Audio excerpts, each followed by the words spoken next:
सभी विद्यार्थियों को वंदे मातरम। मैं विकास श्रीवास्तव विक्रमादित्य आईएएस गोरखपुर के यूट्यूब चैनल पर आपका स्वागत करता हूं। प्यारे विद्यार्थियों, आज हम लोग पॉलिटी के लेक्चर के तहत एक चर्चित विषय को यहां विश्लेषित करेंगे। वो है समान नागरिक संहिता, यूनिफॉर्म सिविल कोड। अब ये समान नागरिक संहिता क्या है, इसको होना चाहिए या नहीं होना चाहिए, अगर ये होगा तो इसके लाभ क्या हैं, अगर ये होगा तो इसके हानि क्या है, क्या इसको लागू किया जा सकता है, क्या यह वर्तमान में लागू करने के लायक है। इन तमाम चीजों का विश्लेषण आज हम अपने इस लेक्चर के तहत यहां करेंगे और हम लोग जानने का यह प्रयत्न करेंगे कि वास्तव में समान नागरिक संहिता क्या है और क्या भारत के संविधान ने इस विषय को उठा लिया, क्या उसी में इस विषय का वर्णन है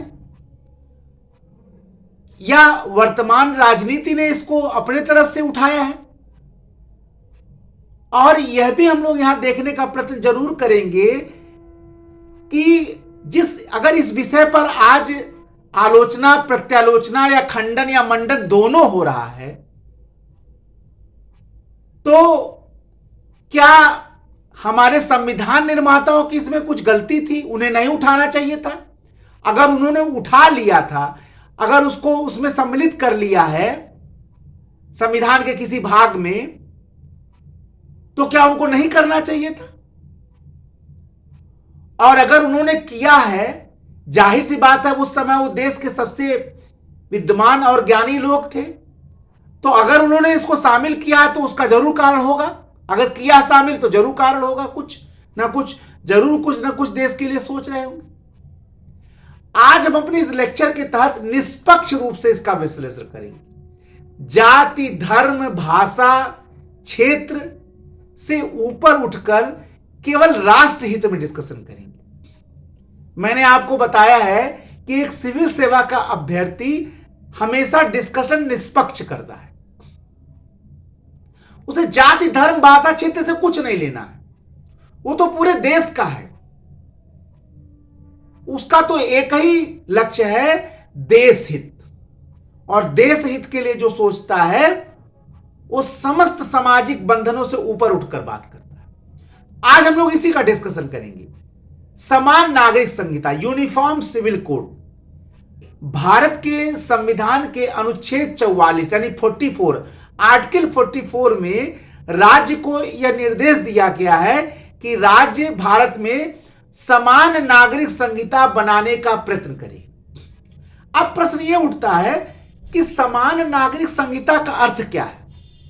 क्या भारत में समान नागरिक संहिता नहीं है?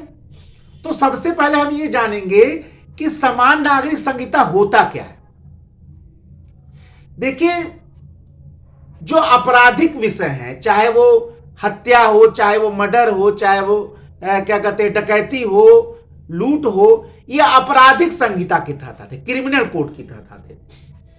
इसके अलावा जो अन्य मामले होते हैं, चाहे वो जमीन जायदाद का मामला हो गया, चाहे वो विवाह का मामला हो गया, चाहे वो उत्तराधिकार का मामला हो गया, ये बहुत सारे मामले, चाहे वो राजस्व का मामला हो गया, ये बहुत सारे ऐसे मामले हैं जो आपराधिक मामलों से हट गए तो नागरिक मामले हैं, सिविल मामले होकर आते हैं, जिनको कहीं कहीं दीवानी कानून भी बोल दिया जाता है। ठीक है।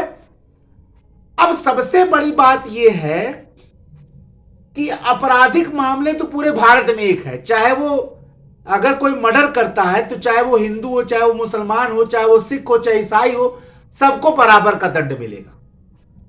तो आपराधिक जो कानून है वो सबके लिए बराबर है।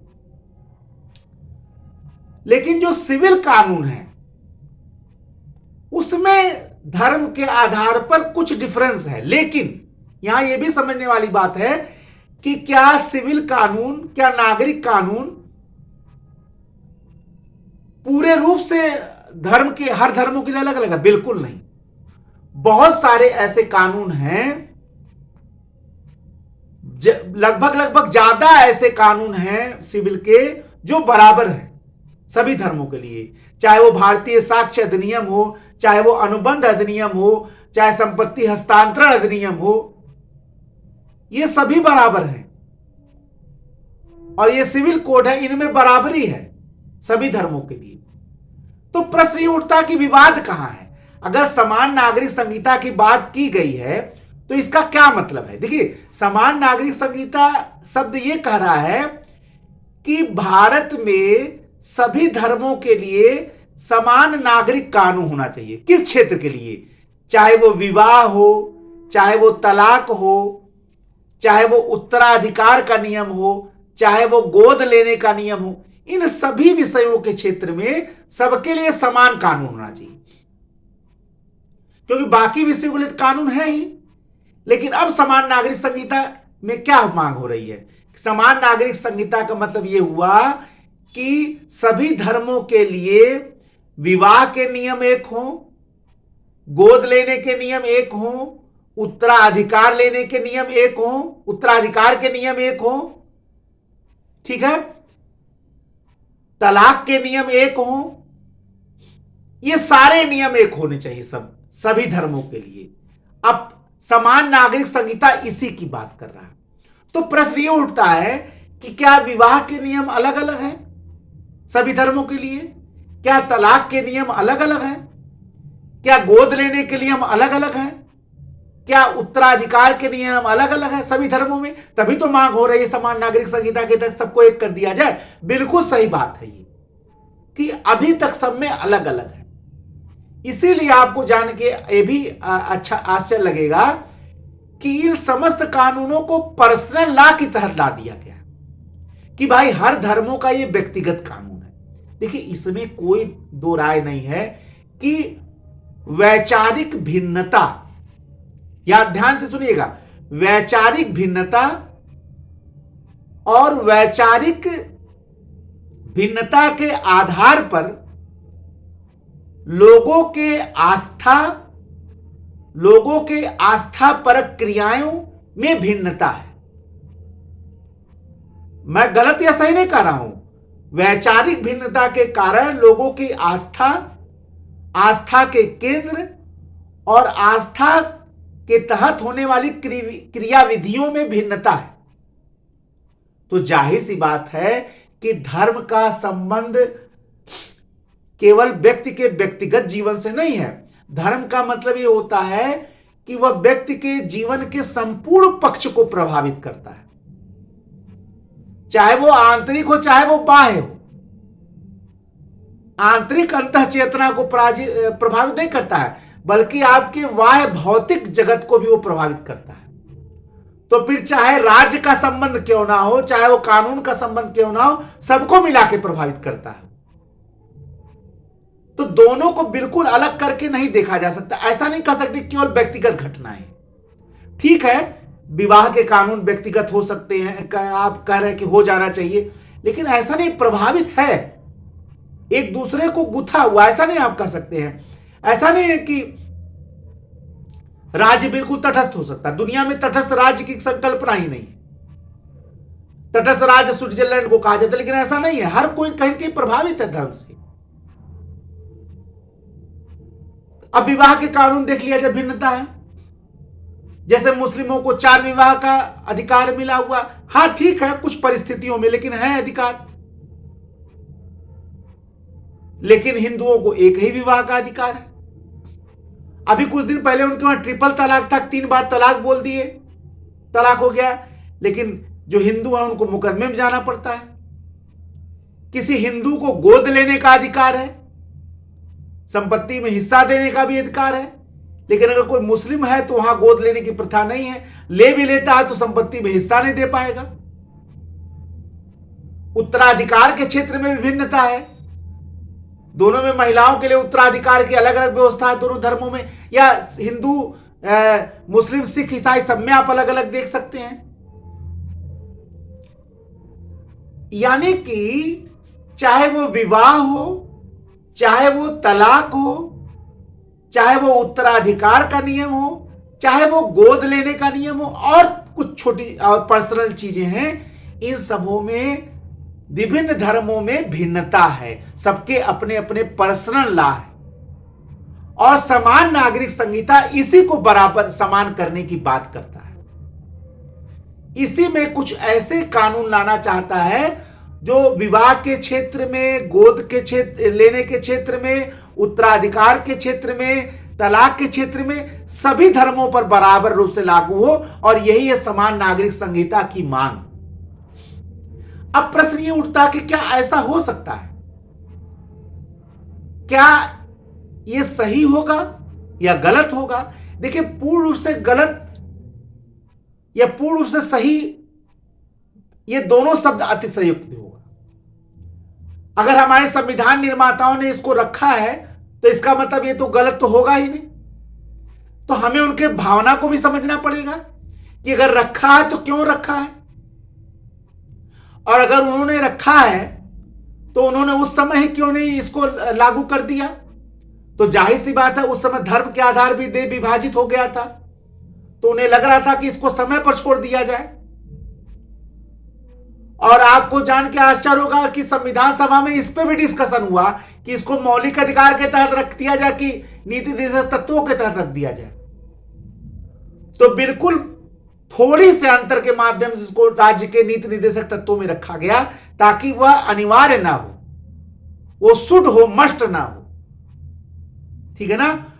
सरकार से यह अपेक्षा की गई है कि ऐसा होना चाहिए, सरकार ऐसा करेगी ही, करना ही पड़ेगा, ऐसा नहीं। ठीक है ना? मौलिक अधिकार होता तो सरकार को करना ही पड़ता, लेकिन ये तो नीति निर्देशक तत्व है। डायरेक्टिव प्रिंसिपल के तहत अनुच्छेद 44, और डायरेक्टिव प्रिंसिपल के तहत जो भी चीजें हैं वो शुड हैं, मस्ट नहीं है।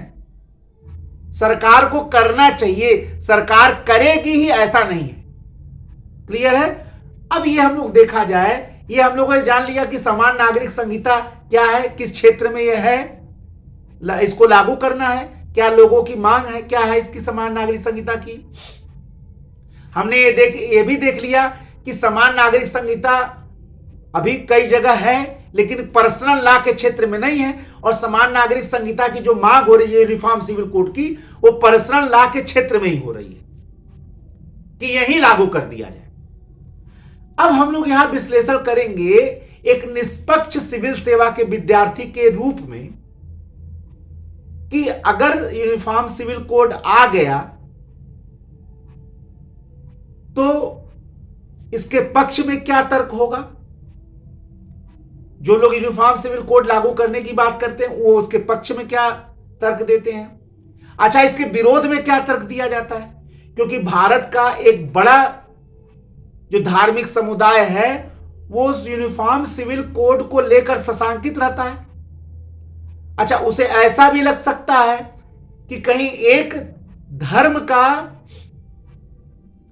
अधिकार न क्षेत्र लागू हो जाए। देखिए, हमेशा इस बात को याद रखना चाहिए, भारत की संस्कृति सर्वसमावेशी रही है। भारत दुनिया का सबसे अनमोल देश है, अतुलनीय देश है, अकल्पनीय देश है। यहां तो यह संभावना ही नहीं है कि किसी एक धर्म को की तानाशाही स्थापित हो पाए। ये तो हमारी संस्कृति ही नहीं है। सर्वे भवन्तु सुखिनः सर्वे सन्तु निरामयः सर्वे भद्राणि पश्यन्तु मा कश्चित् दुःख भाग् भवेत्। अरे, जिस देश में सर्वे भवन्तु सुखिनः सभी के सुखी होने की कल्पना की गई है, वहां एक की तानाशाही कैसे स्थापित हो सकती है। सर्व कल्याण तो हमारी जन्म घुट्टी है, सबका हित सोचना ये तो हमारी जन्म घुट्टी है, ये हम भारतीय संस्कृति की जन्म घुट्टी है। यहां तो ये कल्पना ही नहीं हो सकता है।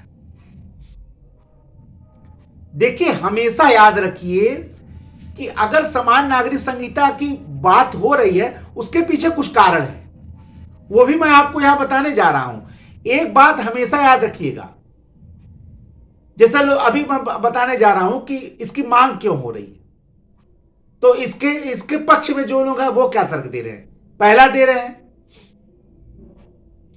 कि जो न्यायालय पर बोझ है वो कम हो जाएगा, क्योंकि बहुत सारे जो मुकदमे हैं इस समय न्यायालय के पास वो इन्हीं चीजों को लेकर हैं, चाहे वो विवाह हो, चाहे वो तलाक हो, चाहे उत्तराधिकार हो, चाहे वो गोद लेने का नियम हो।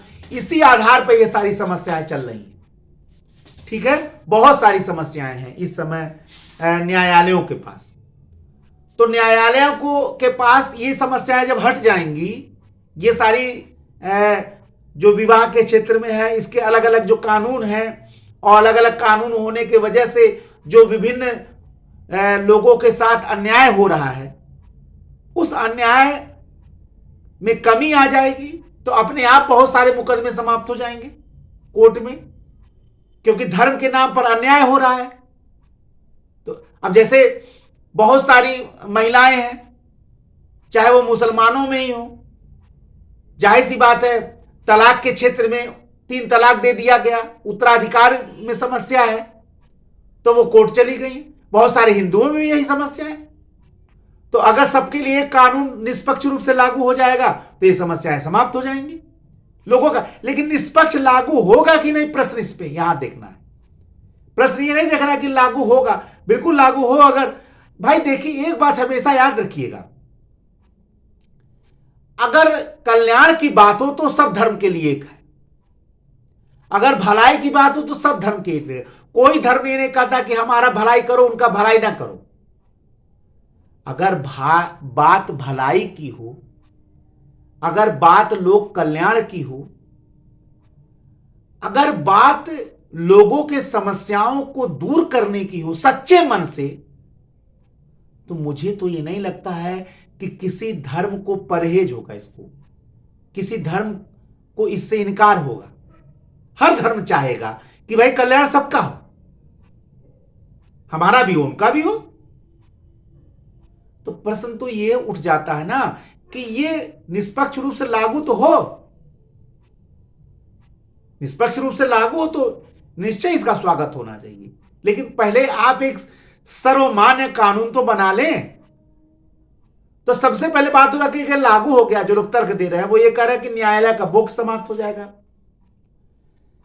फिर भारत का जो एक धर्मनिरपेक्ष स्वरूप है, एक धर्मनिरपेक्ष राष्ट्र, एक पंथ निरपेक्ष राष्ट्र जो उसको घोषित किया गया है, उस स्वरूप की भावना भी साकार हो जाएगी, क्योंकि हर धर्म के नाम पर अलग अलग पर्सनल कानून है, पर्सनल लॉ है।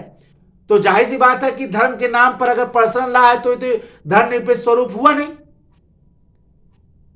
अभी मैं इसका जवाब भी दूंगा, लेकिन पहले आप एक सुनते जाइए। ये लोगों के तर्क हैं, वो मैं बता रहा हूं, क्योंकि एग्जाम में तो आपको पक्ष विपक्ष दोनों ही लिखना है ना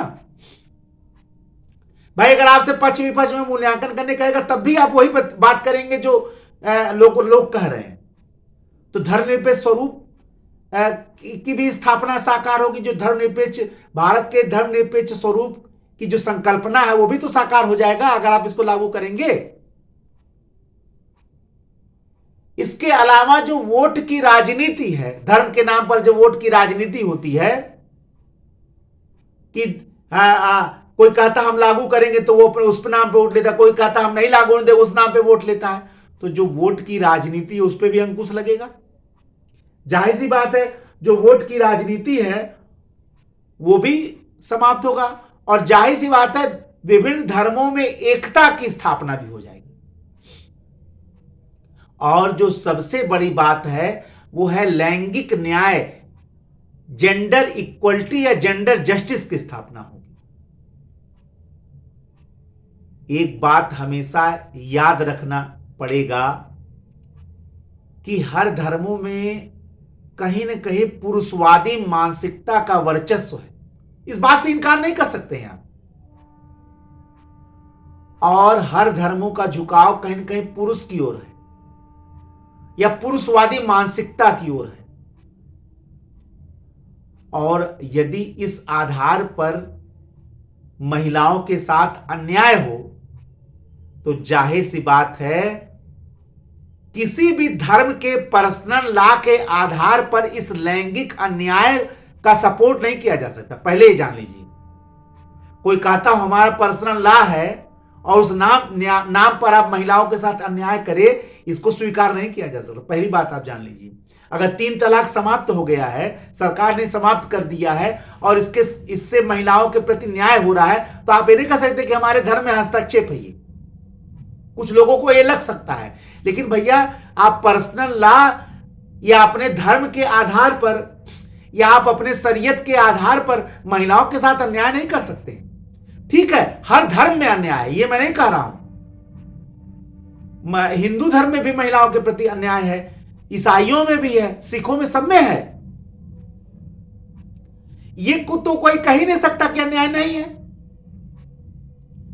क्योंकि अन्याय, महिलाओं के प्रति अन्याय धर्म पर आधारित है, यह नहीं है। ये तो पुरुषवादी मानसिक सोच पर आधारित है, और वो पुरुष हर धर्म में है। असली समस्या तो यह है ना भाई,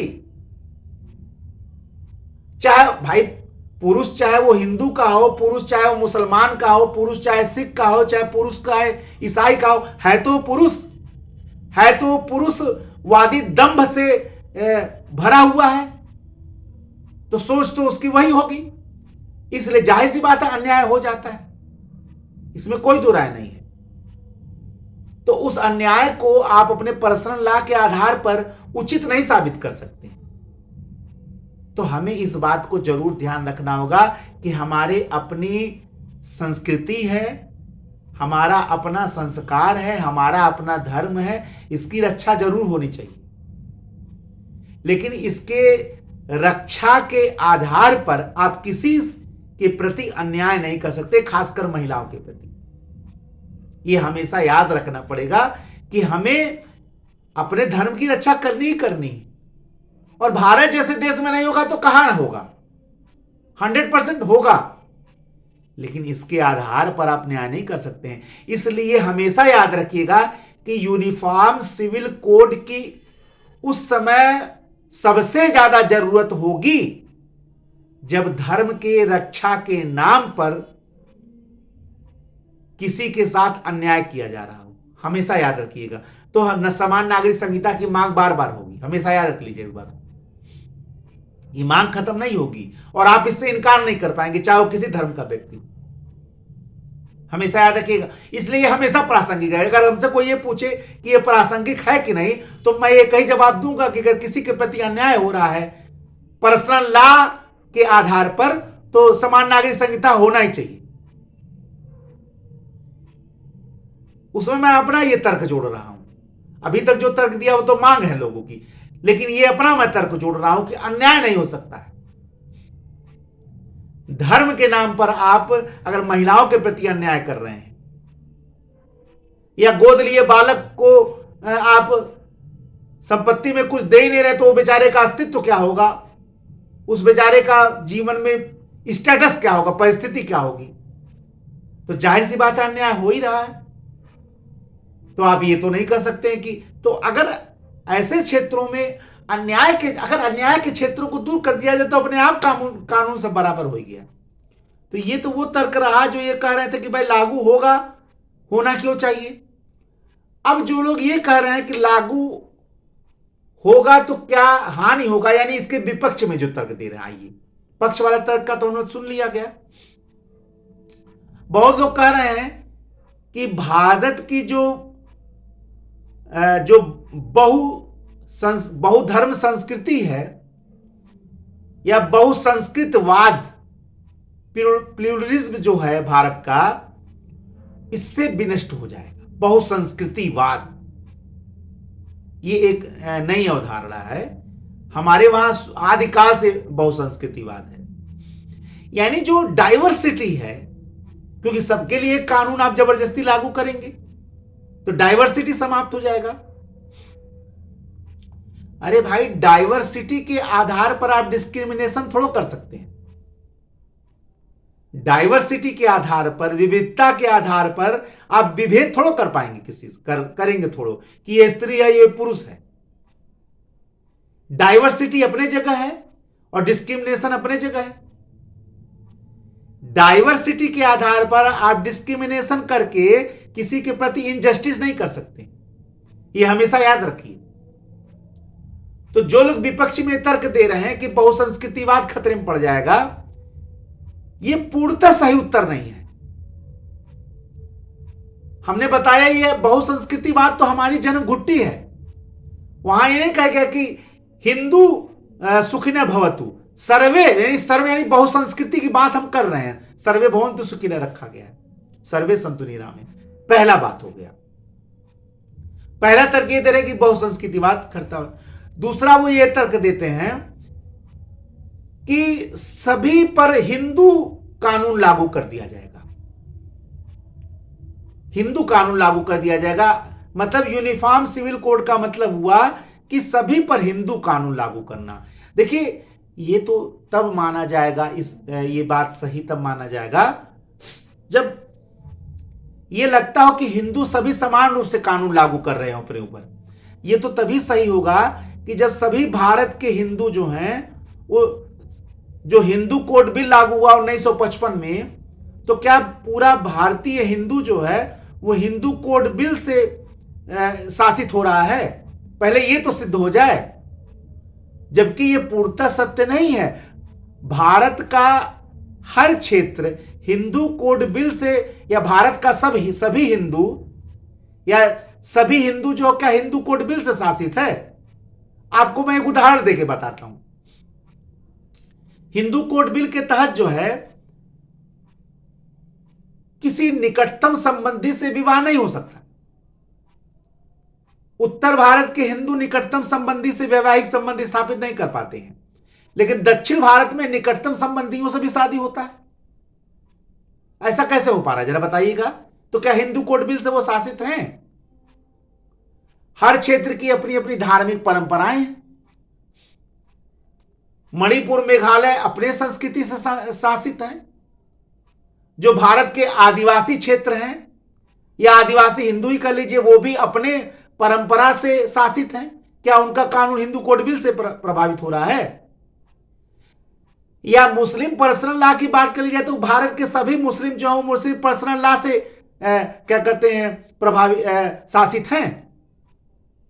कश्मीर का मुस्लिम अपनी परंपरा को मानता है, पंजाब का मुस्लिम अपनी परंपरा को मान रहा है, अन्य भारत के उत्तर प्रदेश का मुस्लिम अपनी परंपरा को मान रहा है। ऐसा तो नहीं कि उसका पर्सनल लॉ सबका एक है। तब आप बताइए, पहले तो समान धर्म के लोग ही एक सिविल कानून से शासित नहीं, उनमें भी अंतर है। तो पहले इसको तो जनरलाइज कर लिया जाए। तो यह कहना कि अगर हम यूनिफॉर्म सिविल कोड ला दे रहे हैं अब पूरे भारत पे हिंदू कानून का वर्चस्व कर रही है, तो सही नहीं होगा, क्योंकि पूरे भारत के हिंदू ही एक कानून से शासित नहीं। और हिंदू कोड बिल जब लाया गया तो वो भी लागू करना मुश्किल था। उसको कई भागों में बांटना पड़ा हिंदू कोड बिल। उस पर मैं अलग से लेक्चर दूंगा। हिंदू कोड बिल पर अलग से उसको कई भागों में बांटा, तब जाके वो लागू हो पाया। इतना विवाद था उसमें। तो दूसरा तर्क लोग ये देते हैं उसके विपक्ष वाले कि भाई भारत में हिंदू संस्कृति को बढ़ावा दे दिया जाएगा,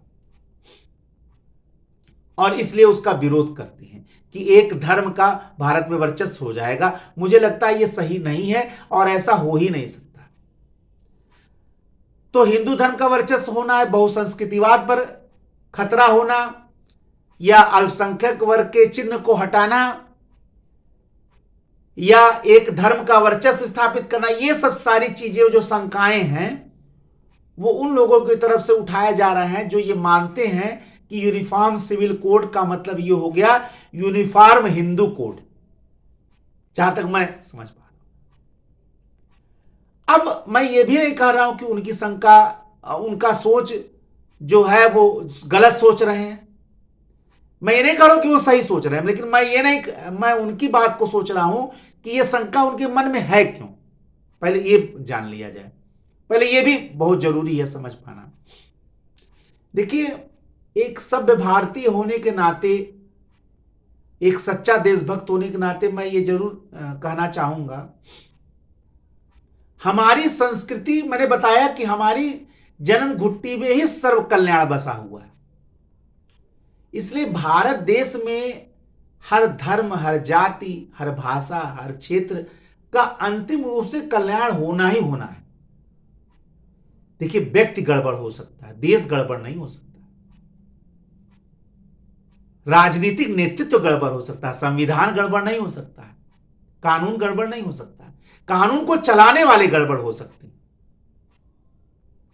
ठीक है, तो हमारी जन्म घुट्टी है सबको साथ लेकर, सबके सह अस्तित्व को स्वीकार करके, को एग्जिस्टेंस को स्वीकार करके आगे बढ़ना, यही हमारे देश की संस्कृति है। इसलिए कोई प्रश्न ही नहीं उठता है कि किसी के मन में कोई शंका होनी चाहिए। अब हम लोग कर क्या सकते हैं? अगर सपोज करिए कि पक्ष और विपक्ष दोनों में समान नागरिक संहिता लाने में समस्या पैदा हो रहा है, कोई कह रहा है इसके पक्ष में, कोई इसके विपक्ष में कह रहा है, तो क्या हो सकता है? आइए इसका निष्कर्ष जरा समझा जाए। क्या हो सकता है? क्या इसे लागू होना चाहिए, क्या नहीं लागू होना चाहिए? देखिए, ये उत्तर देना कि लागू होना चाहिए, यह भी परिस्थिति के अनुसार उत्तर हो सकता है। लागू नहीं होना चाहिए, यह भी परिस्थिति के अनुसार पूर्णतः सत्य या असत्य उत्तर नहीं हो सकता है। प्रश्न यह उठता है कि क्या हो सकता है। देखिए, एक बात, अगर हम एक बात पर विचार करें कि समान नागरिक संहिता हमारे संविधान निर्माताओं ने, हमारा देश संविधान निर्माताओं ने समान नागरिक संहिता, यूनिफॉर्म सिविल कोड को संविधान में ही समाहित कर दिया है। ठीक है, मस्ट ना करके उसको शुद्ध किया है, यह अलग की बात है, लेकिन उन्होंने शामिल किया है। और अगर शामिल किया है तो इसके पीछे उनका सोच दूरदर्शी था, या दूरदर्शी सोच को उन्होंने प्रदर्शित किया है। जरूर इसके पीछे उन्होंने कुछ सोचा हो। ठीक है, तो उसको हम पूर्णतः सिरे से नकार नहीं सकते, पहली बात। यानी हमको कहीं ना कहीं हमको उस चीज को अपनाना ही पड़ेगा। इसलिए इसको सिरे से इनकार कर देना मुझे नहीं लगता है कि पूर्णतः उचित होगा, क्योंकि हमारे संविधान निर्माताओं ने इसको कहीं ना कहीं स्वीकृति दी है, भले ही उसको नीति निर्देशक तत्वों के तहत ही दिया, लेकिन दिया, पहली बात। तो प्रश्न यह उठता है कि अगर उन्होंने इसको दिया है तो कैसे लागू किया जा सकता है? देखिए, सही मायने में अगर देखा जाए तो चाहे वो कोई धर्म हो, चाहे वो कोई देश हो, चाहे वो देश का कानून हो, चाहे वो यूनिफॉर्म सिविल कोड ही क्यों ना हो, सबका अंतिम उद्देश्य क्या होना चाहिए? मानव कल्याण। देखिए, मैं सबको ले लिया, मैं किसी धर्म को अलग नहीं कर रहा हूं, ना ही किसी देश को अलग कर रहा हूं, ना ही मैं किसी कानून की अलग कर रहा हूं। मैं ये कह रहा हूं कि सबका अंतिम उद्देश्य क्या है? मानव कल्याण है, जन कल्याण है। और अगर मानव कल्याण की बात है और विवाह के आधार पर, तलाक के आधार पर, गोद लेने के आधार पर, उत्तराधिकार के नियम के आधार पर अगर किसी के साथ अन्याय हो रहा है और इस अन्याय को दूर करने के लिए एक समान कानून बना दिया जा रहा है, अचानक नहीं, चरणबद्ध तरीके से, तो क्या ये देश की सच्ची भलाई नहीं होगी? लेकिन नियत सही होना चाहिए। अगर हम कोई ऐसा कानून बना ले रहे हैं कि जिसमें हिंदू महिलाएं भी सुखी हैं, मुस्लिम महिलाएं भी सुखी हैं, सिख महिलाएं भी सुखी हैं, ईसाई महिलाएं भी सुखी हैं, किसको इनकार हो सकता है? अगर हम तलाक का नियम कुछ ऐसा बना दे रहे हैं जिसमें हिंदू महिलाएं भी सुखी हैं, मुस्लिम महिलाएं भी सुखी हैं, सिख महिलाएं भी सुखी हैं, ईसाई महिलाएं भी सुखी हैं, किसको इनकार हो सकता है? अगर हम उत्तराधिकार का ऐसा नियम बना दे रहे हैं जिसमें हिंदू, मुस्लिम, सिख, ईसाई सभी महिलाएं सुखी हैं, किसको इनकार हो सकता है? यानी हमें कुछ ऐसे कॉमन क्षेत्र, पहले यूनिफॉर्म सिविल कोड को लागू करने से पहले हम ये भी कर सकते हैं कि कुछ कानूनों को समग्र रूप से लागू, मतलब कॉमन बनाकर, चाहे वो महिला कल्याण का हो, चाहे वो किसी कल्याण का हो, उसको हम कॉमन एक्ट बनाकर सब पर लागू कर सकते हैं और धीरे धीरे चरणबद्ध तरीके से इन क्षेत्रों को उठाकर हम यूनिफॉर्म सिविल कोड बना सकते हैं। लेकिन हमेशा याद करना पड़ेगा कि किसी की भावना को ठेस नहीं पहुंचाना है, क्योंकि भावनाएं सब में भावनाएं जो हैं वो जाहिर सी बात है पूरे मानव जीवन को प्रभावित करती है। और इसमें कोई दो राय नहीं कि मनुष्य के जीवित होने का यह प्रमाण ही है वैचारिक भिन्नता, और वैचारिक भिन्नता ही धार्मिक भिन्नता का सबसे बड़ा कारण है। वैचारिक भिन्नता मनुष्य के अस्तित्व का प्रमाण है कि वो जीवित है। भाई दो निर्जीव चीजों में वैचारिक भिन्नता होगी नहीं, क्योंकि दोनों निर्जीव हैं। तो सजीव का मतलब वैचारिक भिन्नता हो गया कि दोनों के विचारों में अंतर है, और वैचारिक भिन्नता ही जीवन का आधार है, और वैचारिक भिन्नता ही धार्मिक भिन्नता का कारण है। तो वैचारिक भिन्नता तो आप खत्म नहीं कर पाएंगे, इसका तो मनुष्य का अस्तित्व खत्म हो जाएगा। तो धर्म में भिन्नता तो है, तो सबके धर्मों का आदर हमें करना ही करना है। क्या हो सकता है? यही तो हो सकता है कि जो समस्याएं हैं उसको दूर करने के लिए सभी धर्मों को मिलाकर एक कानून बना लिया जाए। यानी महिलाओं के प्रति अन्याय न हिंदू में हो, न मुस्लिम में हो, न सिख हो, न ईसाई हो। उत्तराधिकार के क्षेत्र में अन्याय न हिंदू में हो, न मुस्लिम हो, न सिख में, न ईसाई हो। विवाह के क्षेत्र में न हिंदू में, न मुस्लिम, न सिख, न ईसाई, किसी में अन्याय ना हो। फिर पर्सनल लॉ सबका अपना अपना, जो हित के बात हो, जिनको लगता हो कि हमारे रीति रिवाज से हम चलेंगे वो चले। लेकिन जब कल्याण की बात आएगी, मैंने कहा ना कि डाइवर्सिटी को अपनाने के बहाने में डाइवर्सिटी है, डाइवर्सिटी को आप डिस्क्रिमिनेंट का, विभेद का आधार नहीं बना पाएंगे आप। ठीक है ना? आप ये नहीं कह सकते हैं कि विभिन्नता है तो हम विभेद करेंगे, ऐसा नहीं हो पाएगा। विभेद का आधार डाइवर्सिटी नहीं बनेगा, हमेशा याद रखिएगा। डाइवर्सिटी के नाम पे आप लोगों के साथ अन्याय नहीं कर सकते, हमेशा इस बात को याद रखिए। तो जो अन्याय के क्षेत्र हैं उसको दूर करने के लिए एक समान कानून बना दिया जाए। बाकी सबके अपने कानून हैं, अगर वो दूर करना चाहें दूर करें, या चरणबद्ध तरीके से उसको दूर किया जाए।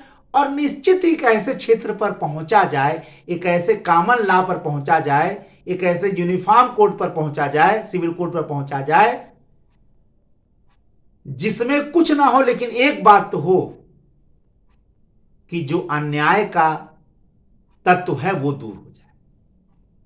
और मुझे लगता है कि अगर यूनिफॉर्म सिविल कोड उन अन्याय के क्षेत्र को दूर करने में सफल रहा,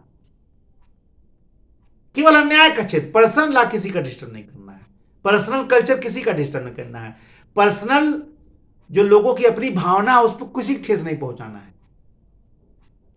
पर्सनल रीति रिवाज किसी का डिस्टर्ब नहीं करना है, पर्सनल मान्यताएं किसी को ठेस नहीं पहुंचाना है, ये सब नहीं करना है। लेकिन जो अन्याय का क्षेत्र है उसको तो दूर करना ही करना है। थोड़ी बहुत किसी का कष्ट होना ही समस्या है, क्योंकि जो रिफॉर्म्स आते हैं तो कुछ ना कुछ कष्ट तो होता ही होता है। हम अन्याय के क्षेत्र को दूर करने के लिए कानून बना दे समान, जाहिर सी बात है सब में अन्याय दूर हो जाएगा, लेकिन सच्चे मन से, निष्पक्ष रूप से।